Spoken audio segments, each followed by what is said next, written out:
Bonjour à tous et bienvenue dans cette nouvelle vidéo. Aujourd'hui, je vais parler de l'importance d'écrire sa relation toxique, de prendre des notes et je vais vous expliquer à quoi ça va servir de faire ça en réalité. Effectivement, quand on est dans une relation toxique, on a du mal à voir clair et le fait de prendre des notes et de pouvoir se relire va faire en sorte de clarifier davantage ce qu'on ressent et pourrait nous donner davantage de points de repère. Généralement, les pervers narcissiques ou les personnes toxiques, manipulatrices, vont essayer d'éviter de vous faire réfléchir. Donc, autrement dit, ce sont des personnes qui vont brouiller votre réflexion.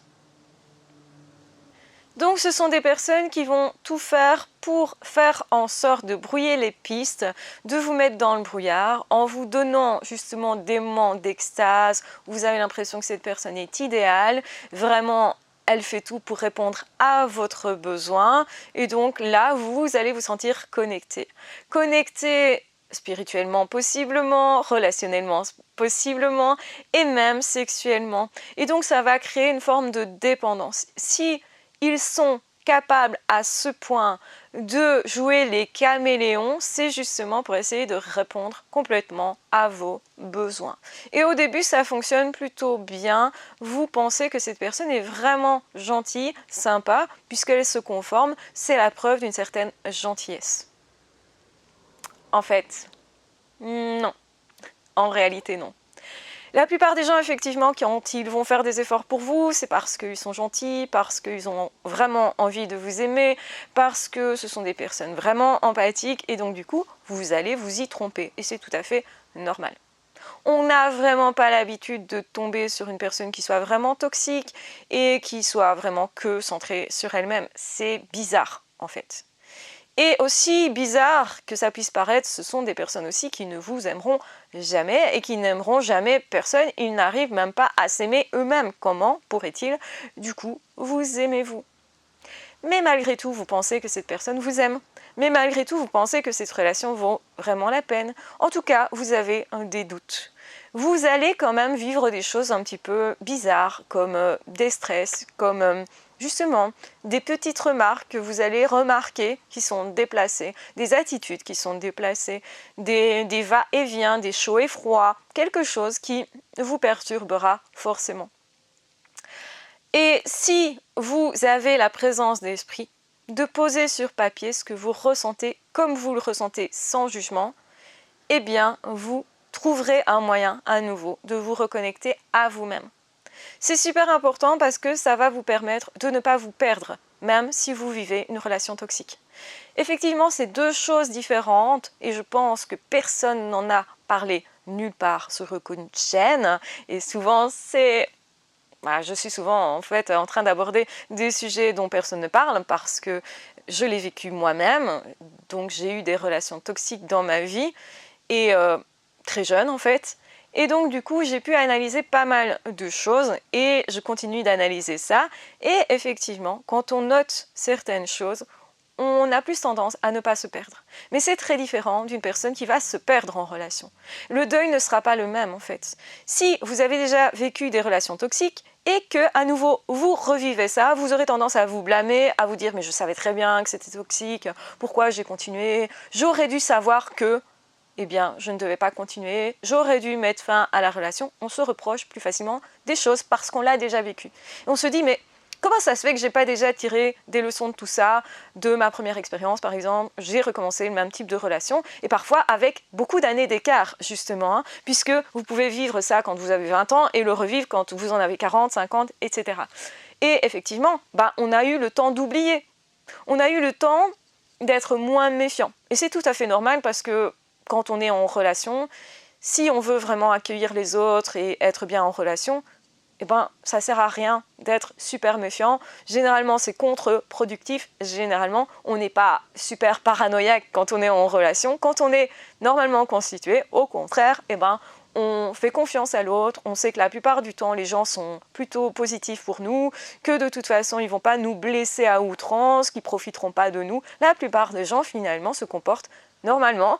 et la plupart des relations, même si elles peuvent être compliquées aussi, eh bien, souvent, on vit des expériences qui valaient la peine et on prend justement le meilleur de la relation et on arrive à faire ça de façon à ce que on ne souffre pas trop si la relation se termine. On considère que c'est une expérience qui a pu enrichir notre vie, même si elle a été passagère, par exemple. Et donc, il est normal de ne pas se méfier. Il est normal, du coup, de ne pas s'attendre à rencontrer quelqu'un qui soit vraiment, on va le dire, givré, qui soit vraiment toxique et qui soit vraiment en train de profiter de nous. Donc, ne pas se méfier ou ne pas avoir été assez, on va dire, vigilant, se considérer peut-être un peu comme naïf, est tout à fait normal. Il est normal d'être naïf et c'est même ça la norme, en fait. Mais c'est vrai que face à une relation toxique, on peut se reprocher de ne pas avoir réagi plus, de ne pas avoir mis plus de freins, de ne pas avoir mis plus de limites, de ne pas avoir fait reculer cette personne plus, de ne pas moins avoir cru ce que l'autre nous a dit, peut-être, c'est ça aussi. Mais en réalité, c'est un signe que vous êtes une personne saine. Donc déjà, comprenez bien ça. Et le fait d'écrire va vous permettre de vous connecter à vous-même continuellement ou de vous reconnecter continuellement à vos émotions, à votre corps, à vous, à vos pensées. C'est tout ce que ne veulent pas les pervers narcissiques. Pour que la manipulation elle fonctionne, vraiment, il faut que vous soyez déconnecté de vous. Or, le fait d'écrire va vous permettre de rester connecté à vous ou de vous reconnecter à vous. C'est aussi comme ça que certaines personnes vont plus facilement se promener dans les bois, parce que ces personnes ont besoin de se retrouver. Je recommande toute activité qui puisse vous procurer un peu de calme, de paix, et qui soit vraiment des instants de respiration. Parce qu'on en a vraiment besoin quand on est en lien avec une personne toxique. Et on en a toujours aussi besoin quand on vient de quitter une personne toxique. Parce que quelque part, vous savez que vous êtes toujours au centre de l'attention de cette personne-là, même si ce n'est pas l'impression que vous savez que cette personne elle pourrait revenir à n'importe quel moment pour profiter à nouveau de vous et pour vous faire à nouveau revalser cette valse qui est vraiment toxique.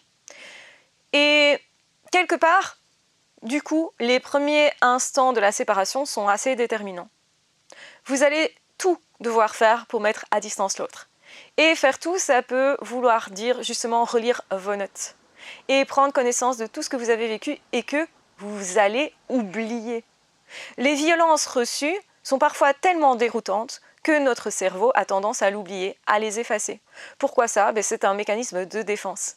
Or, vous aurez besoin de voir la chose vraiment en face. Non pas quand vous êtes en relation avec cette personne parce que vous ressentez surtout un danger, et donc votre cerveau va vous protéger pour que vous puissiez justement trouver des solutions, etc., raisonner et vous adapter.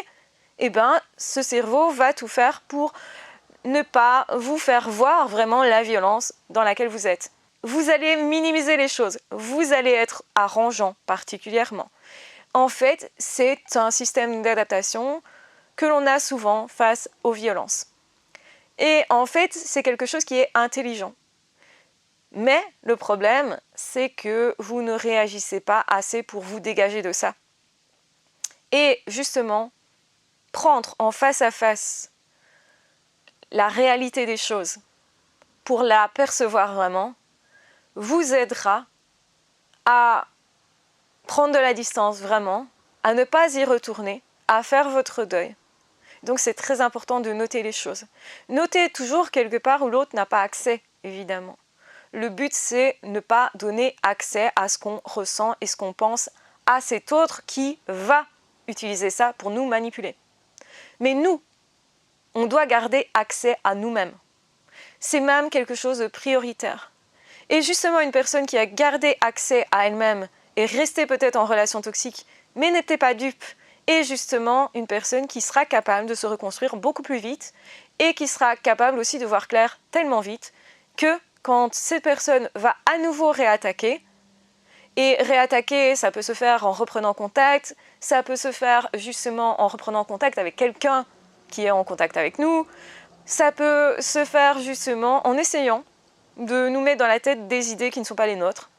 tu aurais dû faire comme ça, ah t'as vu, t'es une mauvaise personne, c'est ta faute qui arrive, machin, machin.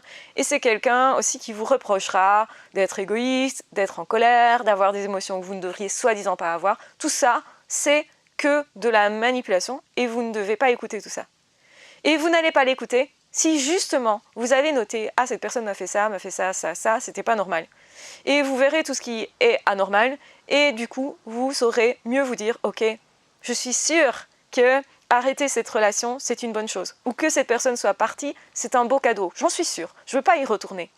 Mais malgré tout, j'aurais envie d'y retourner. Parce que je suis dépendant à ce moment-là. Et donc, il va falloir contrebalancer effectivement avec des faits réels, avec des expériences qui ont été notées, de contrebalancer cette envie d'y retourner avec les faits objectifs. Et comme c'est objectif, puisque vous les avez notés sur le moment même, personne ne pourra troubler votre esprit avec ça et vous faire croire que c'est pas ce qui s'est passé. C'est vraiment ce qui s'est passé parce que vous avez noté les choses sans d'ailleurs filtre, parce que vous n'étiez plus capable d'analyser, d'interpréter tout ça. Vous avez noté des faits. Et les faits, vous risquez de les oublier.